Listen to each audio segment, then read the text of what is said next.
Hey everybody, welcome back to Reasonably Happy. My guest this week is Raj Goyle. Raj is not only a candidate for the Comptroller of New York State, not to be confused with that of New York City, he is also the chair and founder of Phone Free New York, which has helped get phones out of kids' hands in schools around the state. Thank you for your work. We'll talk about that.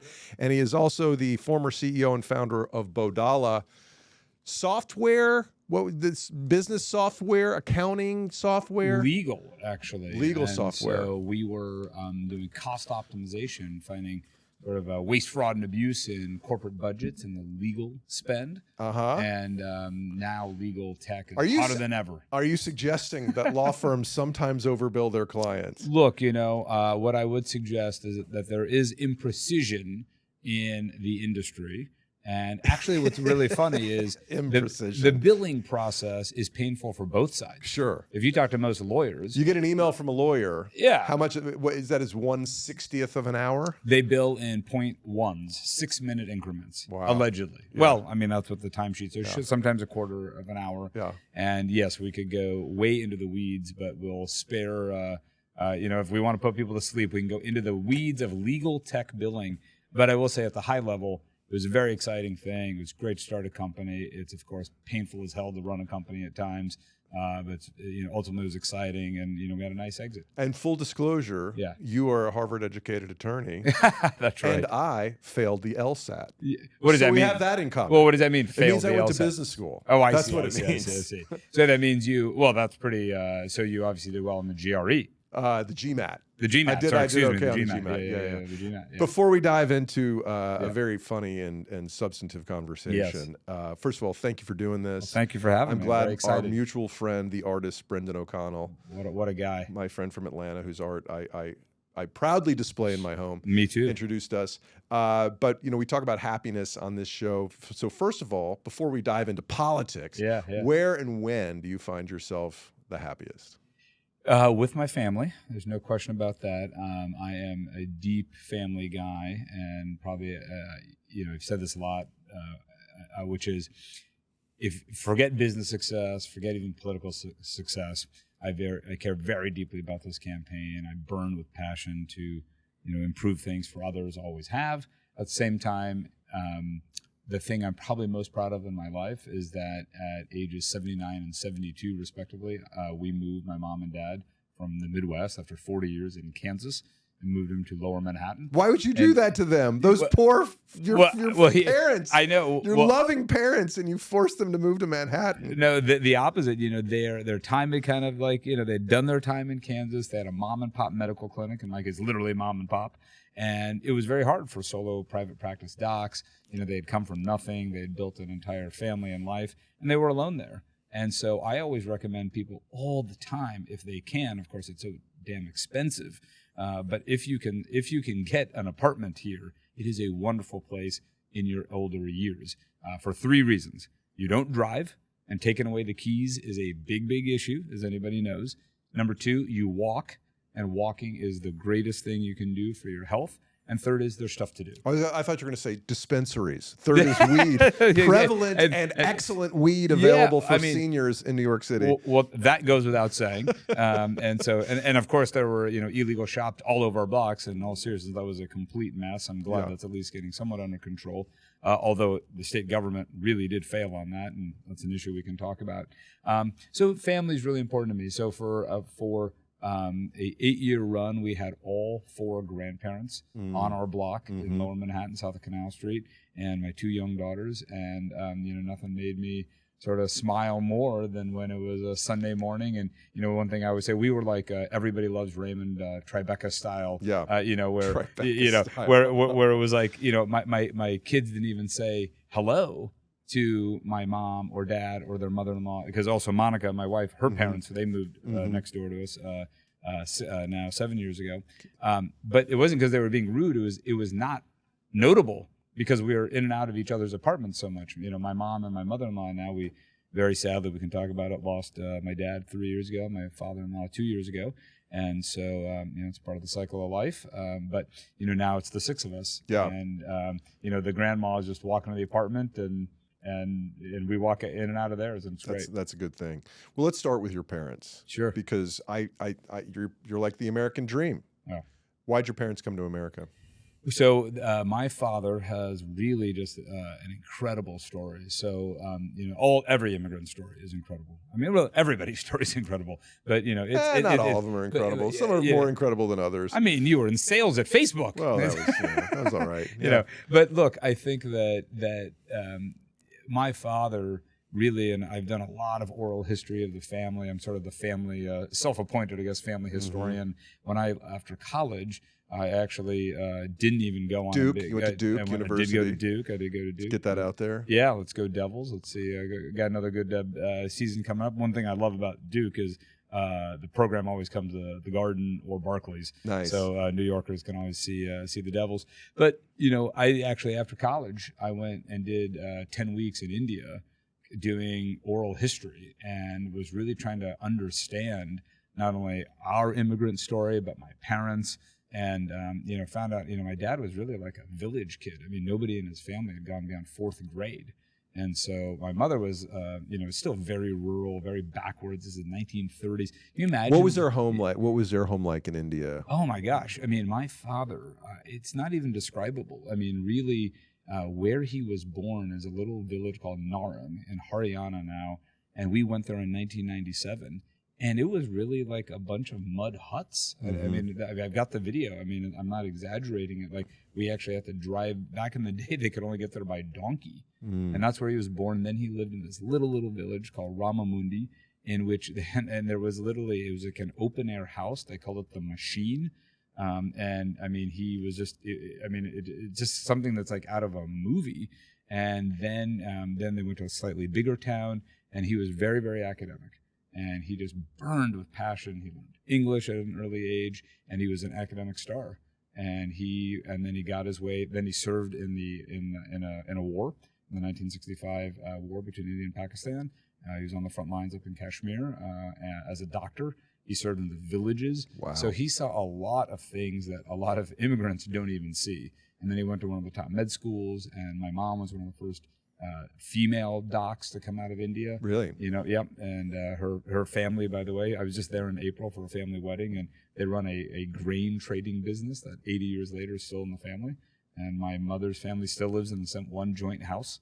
If you can believe it, it's the house that my parents were married in, all their siblings, my mom's siblings. My grandparents died in that house. So it is, you can tell I have a lot. We could do a whole show just on that. I think it's incredibly interesting to understand how because I still believe in the American dream, even though there's so many people who want to say it doesn't exist, but you're proof that it can happen. Now, granted, it happened 50 years ago with your parents or something like that, right? So how'd they come to America? Yeah, so what happened is it's a doctor shortage in America in the 1970s. And so all these hospitals were actually recruiting sort of the best and the brightest from around the world, particularly from South Asia.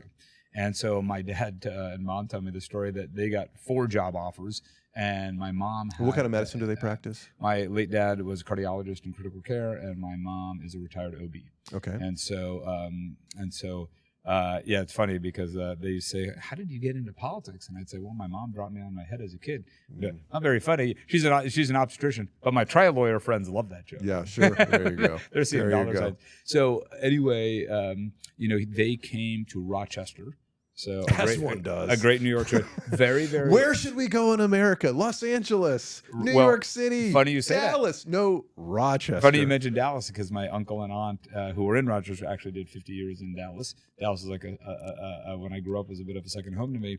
And Rochester has huge importance in the Indian American community because of 3 things. They needed, or really 2, engineers and docs. And the first wave of Indian American immigrants were from those sectors. So going to Kodak? Kodak, IBM, Xerox. Right. I believe my uncle, who tragically just passed this summer, really a big blow to the family, I think he was at Xerox. He came in, I think, in 1962 to Utah.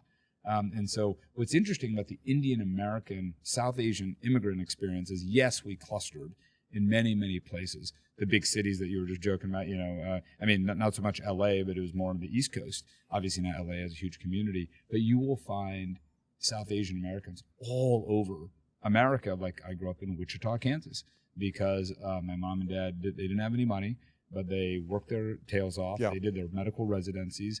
And my dad's best pal from Cleveland Clinic, I was actually technically, well, I was born in Cleveland. When I say technically, we moved right after because they were still just scrounging around getting their training. Argentinian doc, and he discovered Wichita. And so long story short is, you end up in all these places. And New York, though, my parents kept their medical licenses active in New York for 40 years. And, New York was just always, they were in Rochester for 4 years. And then I first lived here 30 years ago. And so it just felt great that they kept those licenses. And finally, after Monica and I really settled here, we said, you should move here. Right. And my dad's probably happiest 8 years of his life, and we're talking about happiness, was here. In Rochester? No, sorry, New York City. New York City, sorry. okay. No, he was in Rochester from 1970 to 1974, then he was out in the Midwest. Yeah. Being back here in the city. Yeah, we moved him here in 2014. Right. And we had been here almost 5 years, and we had young girls, 2 and 4, and we realized that they wanted to be around them, and so we moved them here to the city, and it was just an incredible place. Getting back to what I was saying, it's a gregreat place for older folks. What was it like to be a brown kid in Kansas? Yeah. In the 70s? In the 80s. In the 80s, yeah.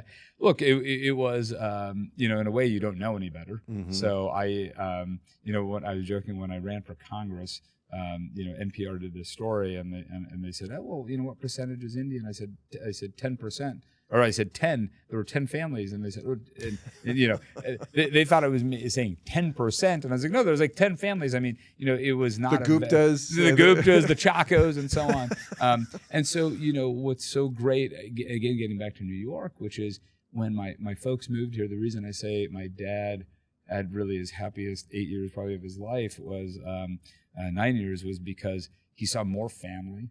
Everybody comes to New York. A lot of people live here in New York, of course. Some more family in 6 months than in 20 years, and it's just an incredibly vibrant place. So for me, I've got dear friends. I had a great time, growing up. And what's interesting, Paul, is I was very political from a really early age. What drove that? Not my parents. My parents were Democrats, and that this is Kansas in the 80s. And I think their first vote for president was for Jimmy Carter in 1980, and the doomed reelect against Reagan. So they weren't political, but we knew we were Democrats, and my parents were not. What did that mean in 1980? Yeah, well, what it meant really was just we were for the little guy. We had a bit of a chip on our shoulder in a way, which was we were my mom and dad. Can you imagine? My mom was a female, I think the only woman obstetrician in the reddest state in America. To say nothing of being an immigrant with an accent, foreign born. Really probably had a funny name. And then medicine is all about referrals. It's medicine, and inside a hospital is very political, and so it was difficult. And so you were not in the system. Exactly. And that was our sensibility. And so we really felt like, my mom and dad were, they were docs, but, they speak glowingly of when the nuns used to run the hospital, and they were so good to the immigrant doctors. Some of their greatest sources of like strength and friendship were actually from unlikely places. And, that's an American story. And so, it's interesting when we moved them here, I said that race doesn't really cut in New York because it's so damn diverse, and that's why we just love New York beyond comprehension. How diverse this place is. Incredible. I mean, it's awesome, and it just in more homogenous places in America, it's different. But there is a lot of age bias. So what a lot of people are saying is I'm already feeling that in the comedy industry. I'm definitely feeling that. Oh, you look good. Thank you. But here's the key, which is they would say, why does a 79-year-old want to work? And, my father worked till he was 86, immigrant work ethic. My dad took the subway to work every day. So did my mom. My mom went out to Queens. My dad went up to Harlem from lower Manhattan. They learned Spanish, constant self-improvement. And, they love being in New York, and we love being in New York. And so, but what's interesting is that a lot of people would say, well, shouldn't he be golfing? And I said, no, he wants to work. And it's a little bit, if I could, sort of why I'm running now. is a lot of people have said, gosh, why would you get into politics now? I mean, it seems like it's the worst it's ever been in our modern life, in our lifetimes.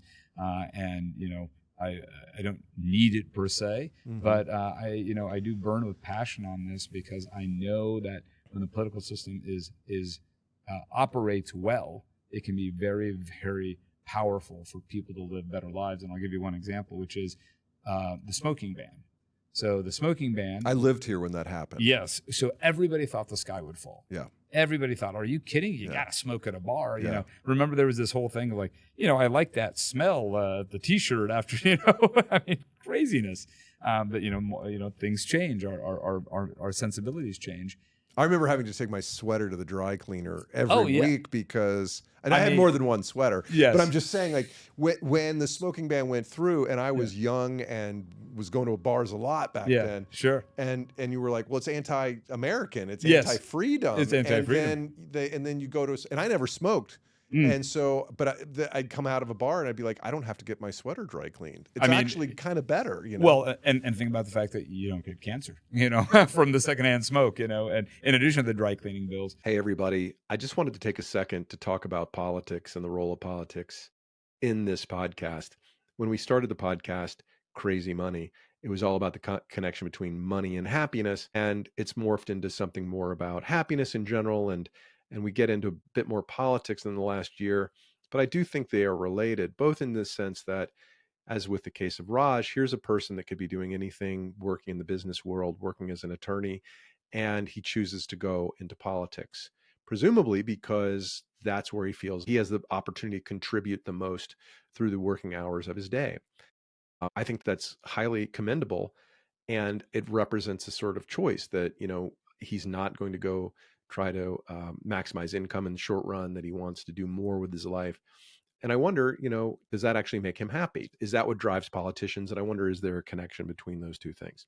Secondly, I think that partly because of the importance of social media, the role of social media in our life today, politics has become more polarized, and it's become more a part of everyday conversation, for better or for worse. Probably for worse, but we are where we are. And I say this because later in this conversation, Raj and I get into a discussion, always respectful, about Zohran Mamdani, the Democratic nominee for mayor of New York City, whom I think is highly troublesome on many levels, but whom Raj supports. And I also say at the end that I'm going to endorse Raj, and I do endorse Raj. I've even made a donation to his campaign because I think Raj is a smart guy. I think we need more people like Raj in government, people who don't need to be in government to have a job, people who have options to be performing at the highest levels of business or law or entertainment or whatever, but they choose to go into government service because they believe that they have the opportunity to improve life for their fellow citizens. Are there people in government who are not sincere? Of course. Are there people in government who are not qualified? Even more so. And so I think that we need more people like Raj. I don't agree with him on everything.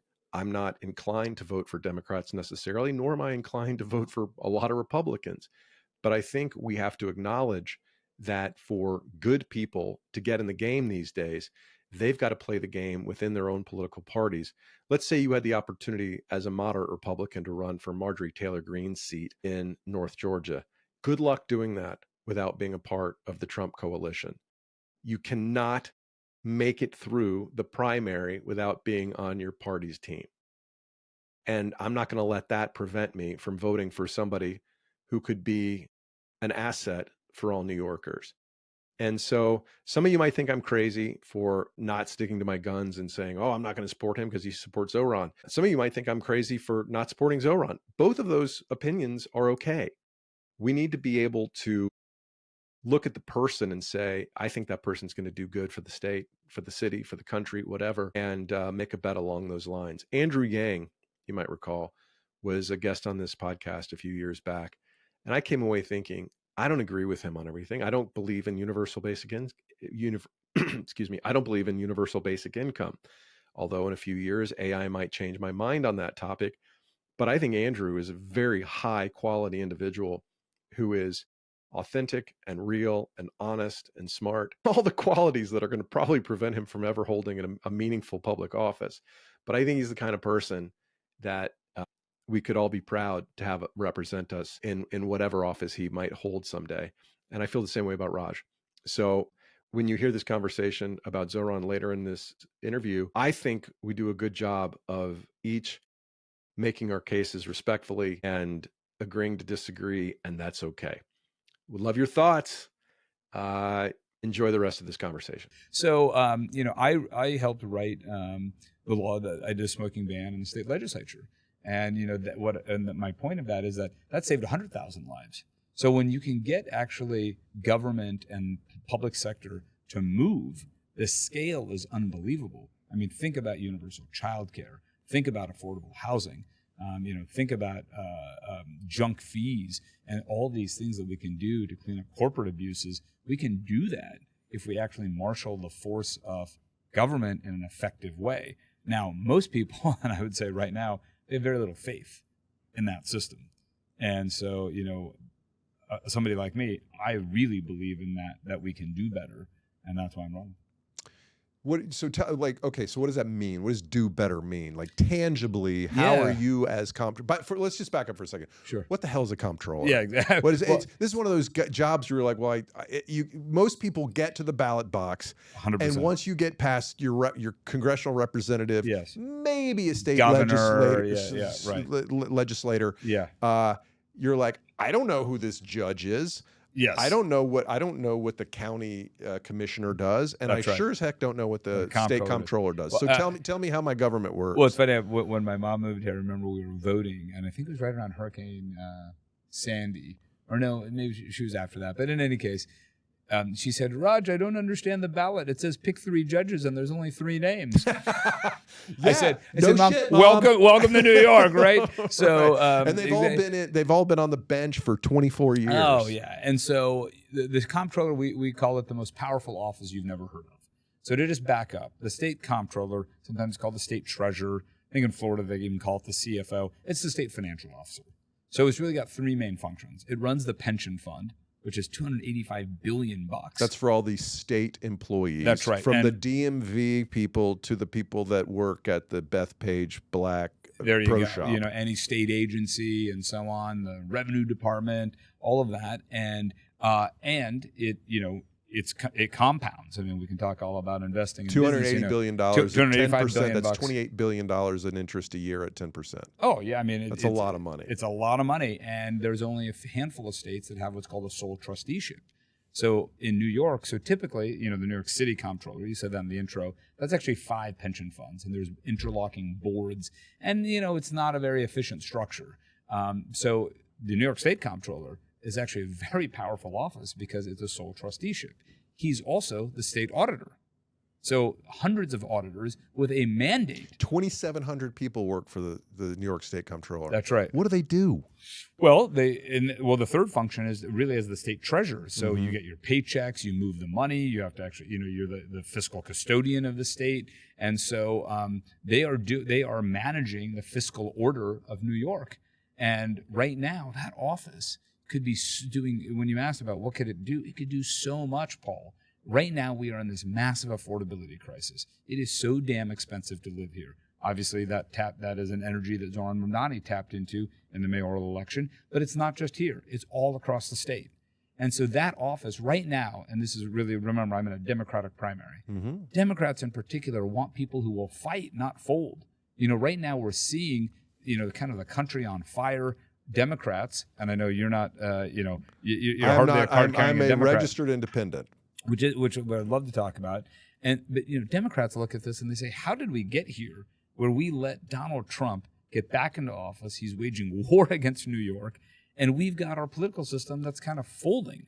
And so substantively, this office, Paul, can do so much for New Yorkers to live better lives, and it should also, frankly, be a bulwark against what we're seeing from Washington. Okay, you said this in an article I read. Okay. Yes, I actually do prepare for my interviews.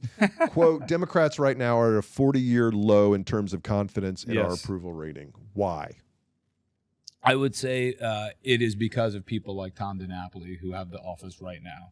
Because Democrats and voters, they don't see the Democratic Party delivering for them. They don't see their lives getting better from the actions that Democrats take. Now, and what's funny is Donald Trump talked a good game. he actually talked about some issues around affordability. He was, in a sense, a populist. Now, it turns out he's been a complete fraud on almost all of those issues. And he is now, we've realized that the golden rule of Donald Trump is you're either with him or against him. It's really thuggery in a sense, which is, I'm going to go make up crises in Portland and Chicago and LA. What's the common thread there? They're all blue states. I'm going to cancel a wind project that's a $6 billion project that's 80% completed, that grows jobs and was great for the economy. I'm going to cancel it in Rhode Island, but not Texas. But what do these blue states have in common? You know, high taxes, high crime rates, low confidence of their citizens. Not even so much on the high crime rates. Some of the biggest crime infested cities are actually in Texas and Florida. So we have a media narrative out there, which is obviously fueled a lot by the Murdoch media and other forces. And obviously, the Murdoch media. You're saying Fox? Fox drives a very small percentage of the media. No, no. It's funny. I've learned this now, having been in politics. The Murdoch media, and of course now that Elon owns X and so on, there is an entire battle for information. Obviously, you're expert in that. You were early at Facebook. You've got this great podcast. You know how that works, and so.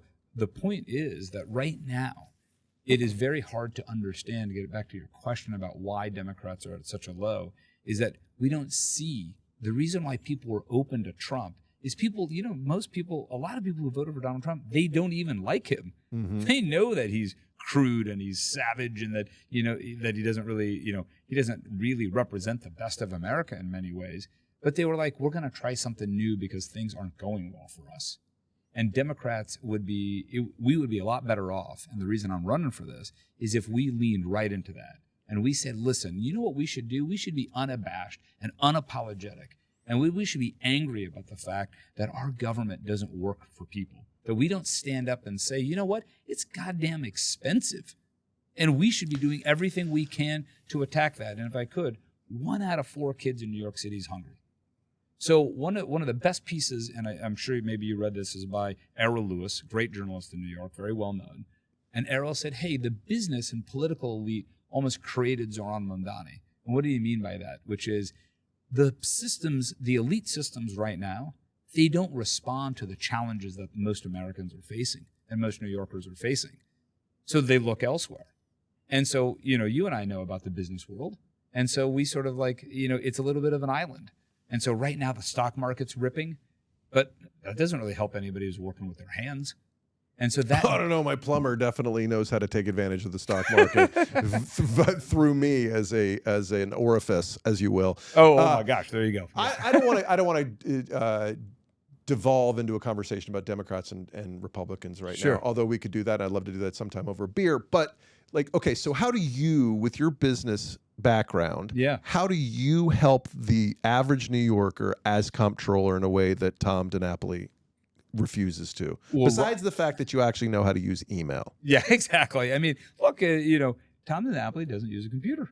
I mean, and it's really not about his age. It's about the age of the ideas. It's because he's white. Yeah, no. It's because he comes from a different era. Sure. When you're only big Albany. Well, yeah. When your only life experience has been around Albany. Yeah. When he first got elected to public office before I was born, and I'm 50, and 20 years in the state legislature, in the assembly, and 20 years as comptroller, never facing a competitive battle in the primary. It starts to warp your view of what's possible.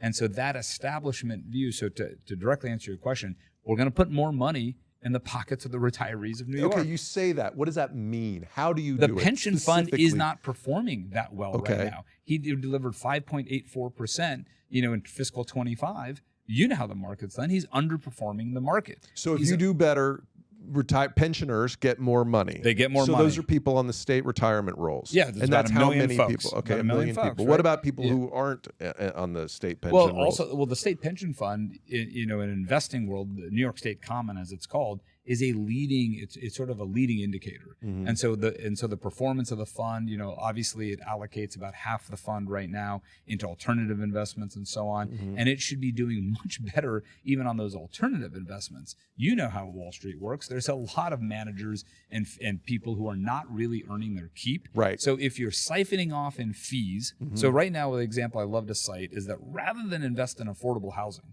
right here in New York, which, as you know, is an asset class. Mm-hmm. It can return great ROI for the pensioners and it's got the double whammy that it builds more housing for New Yorkers.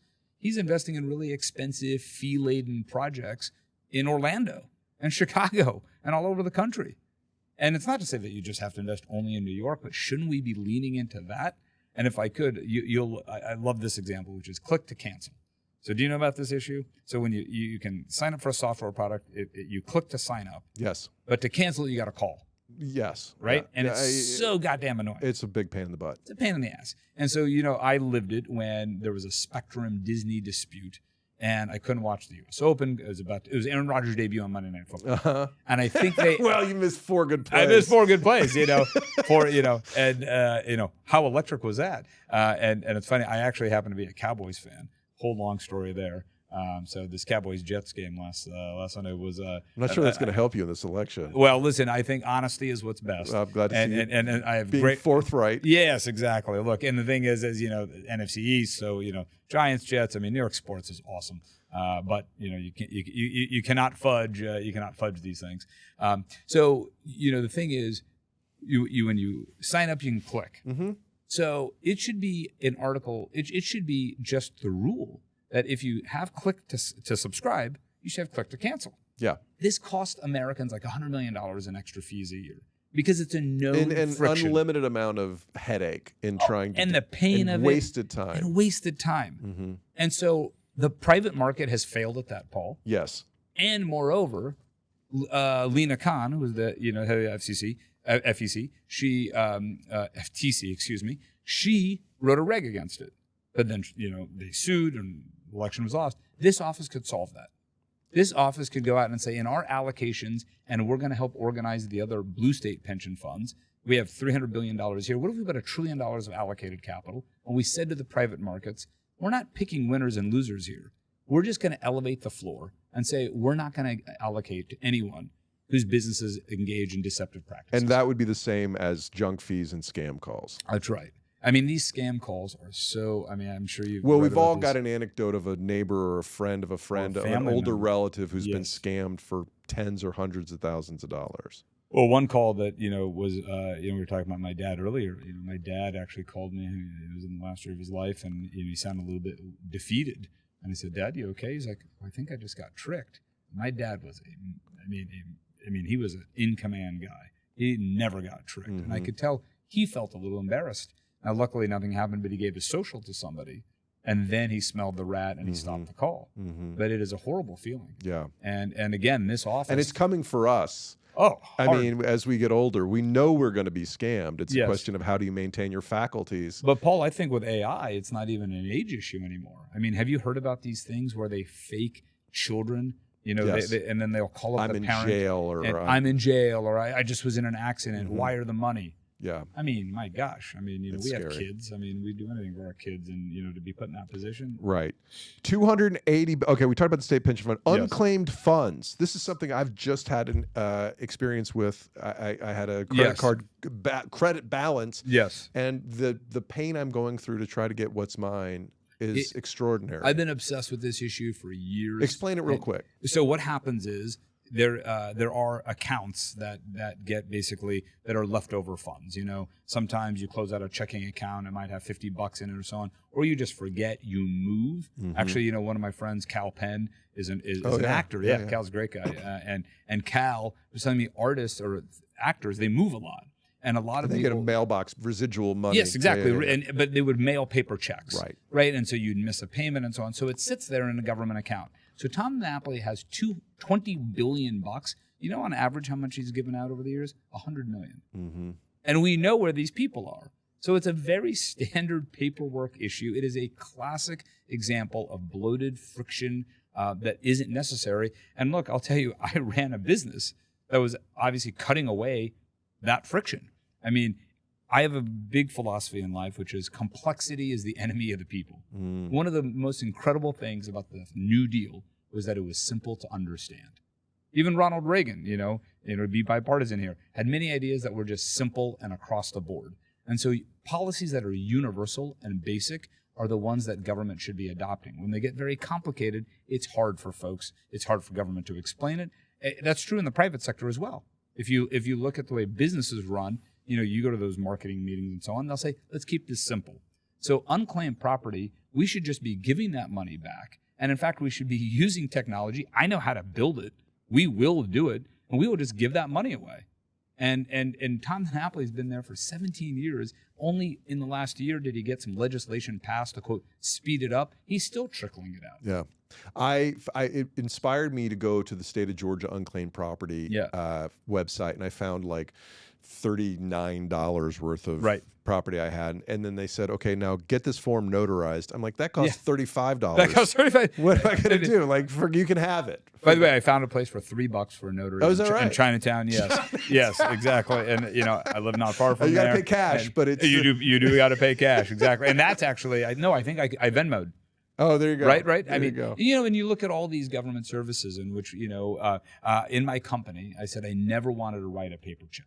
Yes. I just didn't want to do that. Why, I should just why digitally would you? move the money. The only time I had to write a paper check, of course, where? To the state revenue department. You said that nobody knew about the power of the state attorney general until Elliot Spitzer became AG. That's right. So you want to be the Elliot Spitzer of the comptroller's office. I think what Elliot showed... All due respect to Elliot. What Elliot showed is that when you actually are forceful and you're active and you're working on behalf of people, that can be a very powerful thing. And so the Attorney Generalship of New York was kind of viewed as a paper-pushing office. Mm-hmm. And now it is viewed as the natural leader of the state, of the national attorneys general. And this is a really important point. The Comptroller of New York should be the natural national leader. Who is now? California or Texas? There is nobody. And in fact, here's a really interesting point. The right wing has already organized all the red state financial officers. Mm-hmm. They have a shop called SFOF, the State Financial Officers Foundation. They go on their boat cruises. They have industry there.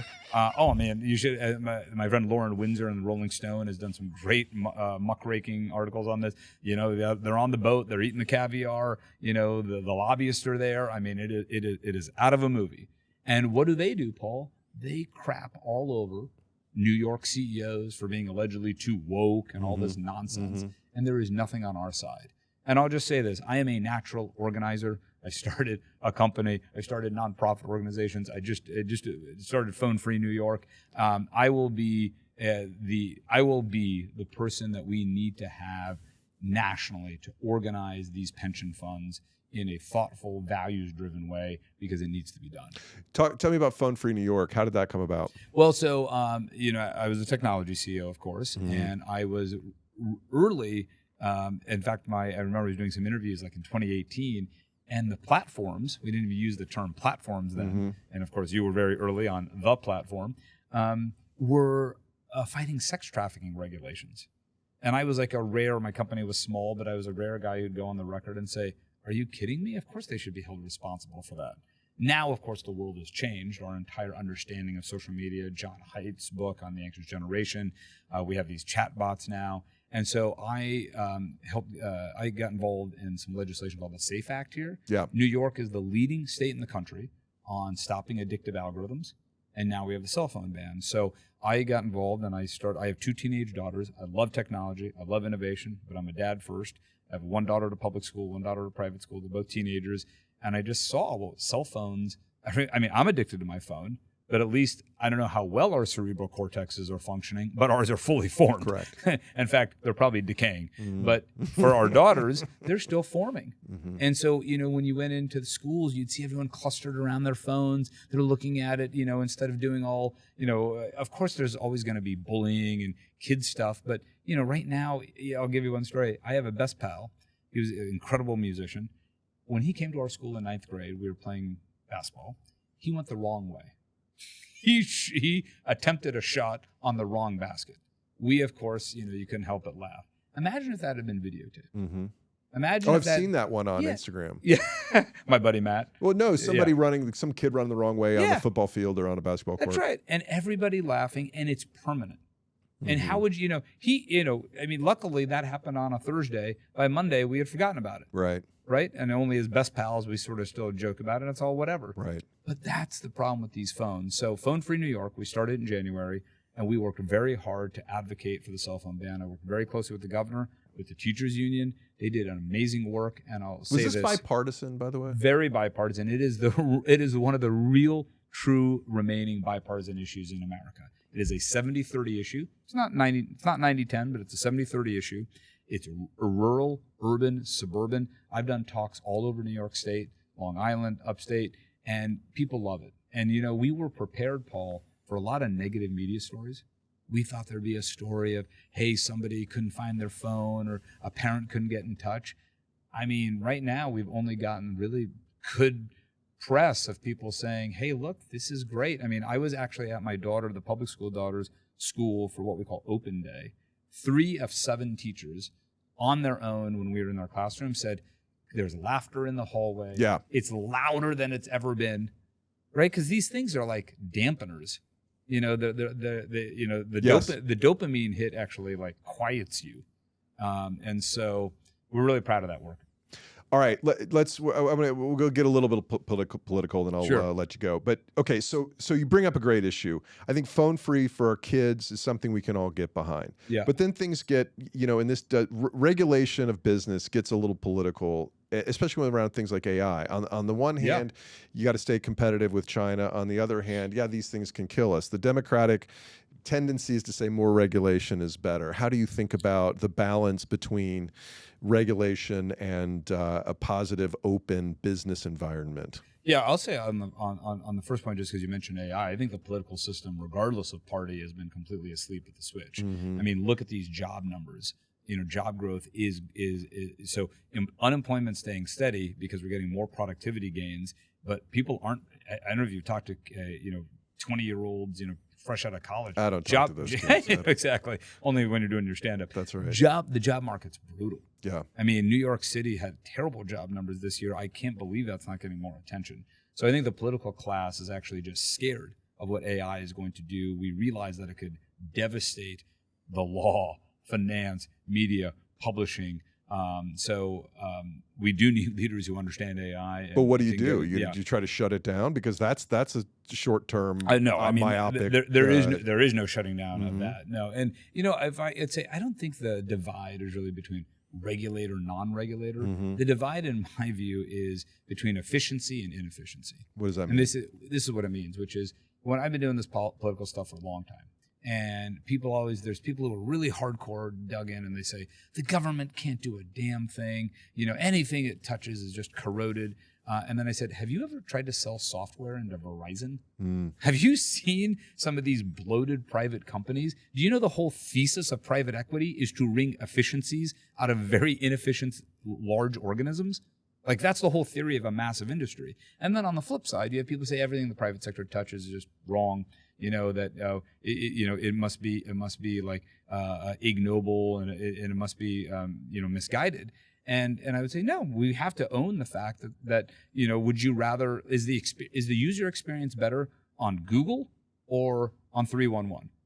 I mean, so my guiding light is to deliver for people, and you consider when you're in public life that the customers are your voters, are the citizens. Not even your voters. It's every citizen, no matter if they voted for you or not, or if they voted. Yeah. And so that mentality to me is how I bring to it. So if there's regulations that need to be killed, I'm all for it. And it's obviously on a case by case basis. I think a lot of these regulations strangling small business are really kind of silly. We talked about unclaimed property. Those are stupid regulations. I mean, we should just get rid of them. We should make things easier for people. Again, my 2 rules: make things simple and make things efficient. That's a Democratic Party, in my view, that's originally our founding vision. And that's why I think for a long time, the Democratic Party was the majority party in this country. So that's how I view things, Paul. Yes or no, are you voting for Zohran Mamdani? I'm voting for Zohran Mamdani. So you agree with all his platform principles? Well, it's even Zohran has a great line, which is, you don't agree with absolutely, if you agree with me on 7 of 10 things, that's pretty good. And if you agree with me on 10 of 10 things, go see a psychiatrist. I think that's an Ed Koch line. So eliminate gifted and talented programs. That's good for New Yorkers? I do oppose him on that. Okay. Globalize the Intifada. You agree with him on that? I do not. Defund the police. I do not. Okay. Raise property tax on white people. I definitely do not believe in anything that is race specific when it comes to taxes. Okay, well, there you go. That's an unqualified endorsement of Zohran Mamdani. You're going to vote for him, but you don't agree with any of his major platform issues. Well, you just cherry picked a few things. Tell me what Zohran's. Besides the fact that New York is too expensive. Which it's too expensive. What do you mean? Everybody. Besides the fact, no, that's kind of like, what does that mean? What does that mean? You know, and so how that's does freezing the rent actually help New Yorkers? You know what I like this? When he says he wants a fair property market, and 40% of the market isn't free. So and he wants to and people who buy expensive apartments pay a completely different tax than people who buy less expensive apartments. Ain't nothing fair about the property market. It's like saying beside the fact that you scored 40 more points than me, we had a great game, So you can't just dismiss the affordability issue. I'm not dismissing the affordability issue. You said besides that, and then you cherry picked a few things. So here's what I would say about Zohran. The energy and the excitement. Remember, this is a democratic small d process, and he just crushed. He absolutely why? did. He is beating the competition in a way. Andrew Cuomo is like, what we should do is make commercials, put them on a VHS tape, and mail them to all the New Yorkers. Or maybe the old Netflix discs, the red box. That would be more advanced. Technologically advanced. And so he is. There's no question Zohran is resonating with the next generation of New Yorkers. It's not but he's not resonating with poor Black and brown people. Well, sure. I mean, of course. I mean, there's still a lot of people. Of course, in American politics, a landslide is a 10-point win, a 15-point win. So that's a mandate. So let's be really clear about sort of what the standards are. We can't change what our metrics are. He had a resounding win in the primary, and it looks obviously like he'll do very well in a few weeks in the general. But I think let's get back to the issues here, which is he put his finger on something that no one else was talking about, which is, of course, this affordability. The price of chicken and rice. And chicken and rice, halalflation. It is so it is so important to talk about that because everybody can feel it. I mean, remember when a slice of pizza was $1? I mean, remember when the price of the subway token? Here I'm dating myself with talking about a token, and now we have Omni. But there was always a golden rule that it moved in parallel. The price of a slice and the price of a subway ride. And now things have gotten out of whack. And it gets back to what we talked about earlier, which is there is this sense that there is an elite that is doing super, super well. And it's true. You and I know it, that stock market portfolios are ripping. All of these synthetic, there's all these now there's financial engineering, so you can just flip company to flip company. So we have private equity that owns emergency rooms, that owns single family homes.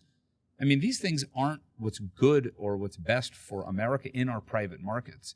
And so getting back to what's happening here in New York is that I think people are waking up for a possibility of a politics, getting back to what I was saying, that can actually deliver.